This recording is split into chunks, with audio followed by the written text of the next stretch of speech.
Assalamualaikum warahmatullahi ta'ala wabarakatuh. Alhamdulillah. Wassalatu ala Rasulillah wa man tabi'u wa wala. Alhamdulillah. Ya, alhamdulillah dapat bersedut nafas, dapat kita bertemu di dalam social media ni. Syukur banyak-banyak, tanda kita hidup. Kan bermaksud boleh kita mendoakan, berpesan sesama kita, buat kebaikan, sebarkan kebaikan dan share segala kebaikan. Kan baik. Alhamdulillah tuan-tuan, rasa syukur sebab ia masih bernafas. Kalau dalam kubur, itu kita dah belum menjawab dengan Allah, dengan malaikat tu. Baik. Tuan-tuan dan perempuan, hari ini sebagai seorang isteri, tuan-tuan sebagai perempuan mungkin sebagai seorang isteri, ataupun tuan-tuan sebagai seorang suami, seorang ayah, kan, ataupun seorang abang, tanya diri masing-masing, adakah kita jadi imam tu, ataupun imam perempuan, suami ataupun ayah tu, kita rasakan dia seorang yang betul-betul berkaliber menjadi imam, kan? Contohlah kalau kita nak balik kampung, kan, mungkin suami kita ataupun ayah, kan, dia tak larat. Kadang-kadang ada anak yang boleh drive, kan, tapi anak-anak ni tak semua yang kita percaya dia untuk dia drive. Ada anak boleh drive tapi dia drive gila-gila dia bawa, kan. Ada anak yang drive dengan cermat dan kita yakin kita boleh tidur. Yang setengah isteri, setengah ibu, bila anak dia drive, dia tak boleh tidur, dia risau. Tapi setengah ibu, setengah isteri, suami dia drive ataupun anak dia drive, dia boleh tidur dengan tenang sebab dia yakin cara bawa si suami, si isteri, si ayah tu cukup confident, cukup betul-betul cermat. Baik. Itu nak drive balik kampung. Ini nak drive sebagai sembahyang jemaah, sebagai imam untuk solat jemaah, membawa anak-anak dan isteri ke akhirat. Jadi persoalan dia pada si isteri, semua isteri di luar sana, semua suami di luar sana, semua ayah-ayah di luar sana, semua abang-abang di luar sana. Adakah waktu si suami, si ayah, si abang tu menjadi imam solat, adakah kita rasakan dia memang betul-betul layak menjadi imam keluarga? Kalau dia bujang, adakah nanti bila dia nak berkeluarga nanti dia memang betul-betul layak menjadi imam?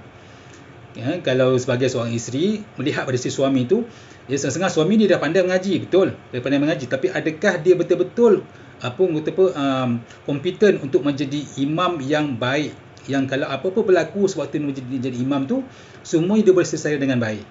Ini persoalan dia. Kalau belum, bermaksud dia perlu belajar lagi, kan? Baik. Sebab itu Al-Imam Hadir untuk cuba menampung kelompongan yang ada dalam masyarakat hari ini. InsyaAllah kami bantu yang kecil-kecil itulah. Baik. Kita terus kepada ayat yang ke-64 surah Al-Baqarah, ayat yang ke-64. Kita baca sama-sama. Auzubillahi ثم توليتم من بعد ذلك فلولا فضل الله عليكم ورحمته لكنتم من الخاسرين. Sadaqallahul azim. Baik. ثم توليتم, kemudian kamu berpaling. Tawallaitum bermaksud kemudian, tawallaitum maksudnya a'radtum ataupun kamu berpaling. Mereka ni orang Yahudi berpaling. Min ba'di dzalik, selepas diorang ni mendapat Taurat. Orang Yahudi dah dapat Taurat, dah dapat pimpinan, dah dapat tarbiyah, dah dapat didikan daripada Nabi Musa, motivasi sebagainya, teguran dan juga bimbingan daripada Nabi Musa. Diorang berpaling, kan?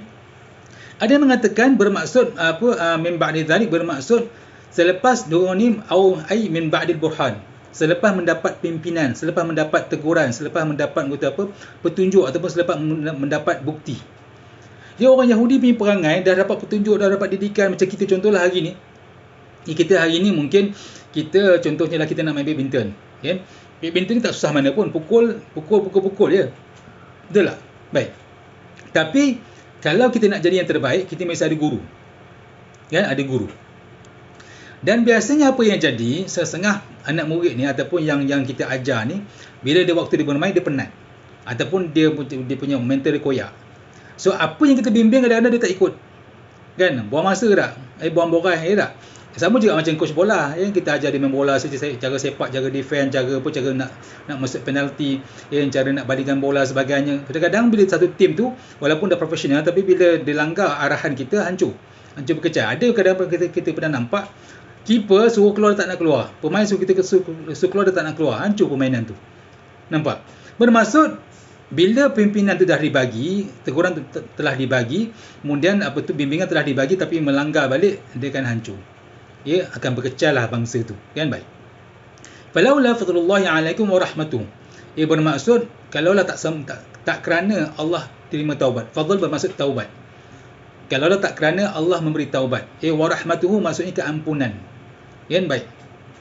Kemudian apa tu, alaikum warahmatuh, falaula fadlullahi alaikum warahmatuh. Maksudnya orang Yahudi tu kalau tak sebab Allah memberi pengampunan, terima taubat diorang, dah hancur dah Yahudi tu. Dan hari ni sebenarnya kita hari ni semua orang, kita daripada pagi ke petang ke malam ni, saya rasa kita semua kita ada benda dosa-dosa kita buat. Paling mudah orang lelaki lah dosa mata. Paling mudah orang lelaki dosa mata, pandang yang bukan-bukan. Orang perempuan pula dosa hati ataupun dosa mulut. Perempuan lebih mudah bercakap. Dia bercakap je. Kadang-kadang bercakap baru fikir. Orang lelaki fikir baru bercakap. Biasanya begitu. Ada lelaki yang bercakap tak berfikir. Ada kan. Macam yang hina Nabi baru ni lah kan. Berapa orang lelaki yang kena tangkap sebab hina Nabi baru ni lah. Yang baik. Jadi tuan-tuan dan perempuan, daripada pagi ke petang, sebagai seorang lelaki, dosa mata yang payah kita nak jaga. Perempuan pula dosa mulut ataupun dosa hati. Kan dia bercakap kadang-kadang cakap tu menyakitkan hati orang. Kadang-kadang menyakitkan hati suami, menyakitkan hati anak-anak, ibu, menyakitkan hati kawan, jiran sebagainya. Orang lelaki pula dia tak bercakap. Kan orang lelaki ni jarang, dia punya petah bercakap dia tak banyak. Orang lelaki dia bercakap satu hari dalam 6,000-7,000 perkataan je. Orang perempuan dia lebih 20,000 sehari dia bercakap. Biasanya begitu. Kan kalau dia tak bercakap, meninggallah tu. Baik. Jadinya kita ni sebenarnya bagi ke petang ada benda-benda dosa-dosa yang kita buat yang Allah beri peluang untuk kita bertaubat. Sebab tu kita hidup lagi. Kita hidup ni sebab Allah sayangkan kita untuk kita bertaubat. Allah bagi peluang. Bukan sebab Allah tu katakan kau nak hidup ada suka hati. Tak, Allah bagi kita peluang untuk bertaubat. Jadi gunakan sungguh-sungguh, kan? Baik.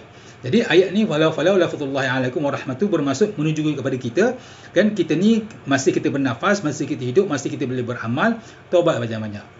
Bila kita sebut istighfar dalam hati, kita mengakui kesilapan kita, tak ada yang kita kena bayar. Kan?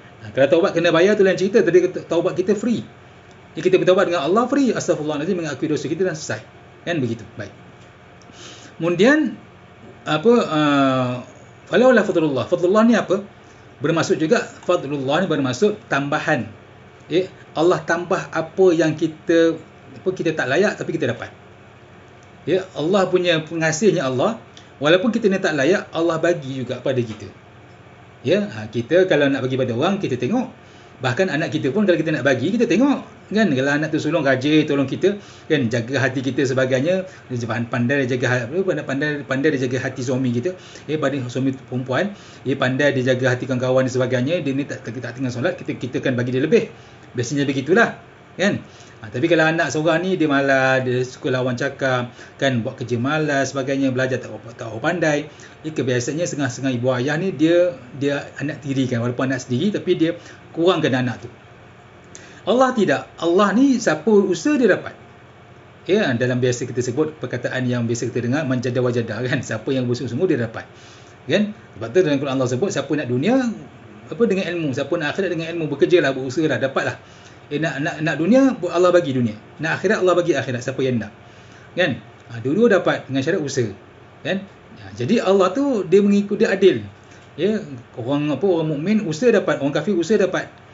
Cuma apa yang Allah bagi pada orang mukmin, dia berbeza. Kan? Ada yang Allah bagi sebab Allah sayang dan Allah bagi segera. Ada sebab Allah bagi sayang juga, Allah bagi kemudian lambat sikit. Ada yang juga Allah sayang juga, Allah bagi cara yang lain. Allah ampunkan dosa, Allah tinggikan darjat dia, ataupun Allah tunggukan di akhirat nanti, ataupun ada mengatakan yang lain, Allah selamatkan dia daripada bala yang lebih besar. Kukut mengenai dia sebabkan dia ni baik, walaupun dia miskin, tapi sebab dia berdoa sebagainya, Allah lambatkan ataupun Allah elakkan dia daripada kena bala. Baik. Minal khasirin bermaksud orang yang tertipu, yang dihumban dalam neraka Allah. Tuan-tuan dan perempuan, bayangkanlah kita hidup dari kecil, kemudian kita masuk sekolah, tadika, sekolah rendah, sekolah menengah, kita masuk universiti, bekerja macam nak rak, kita dah bela keluarga kita, anak kita dah besar-besar, na'udzubillah, entah macam ni silap kita, akhirnya masuk penjara seumur hidup. Kan?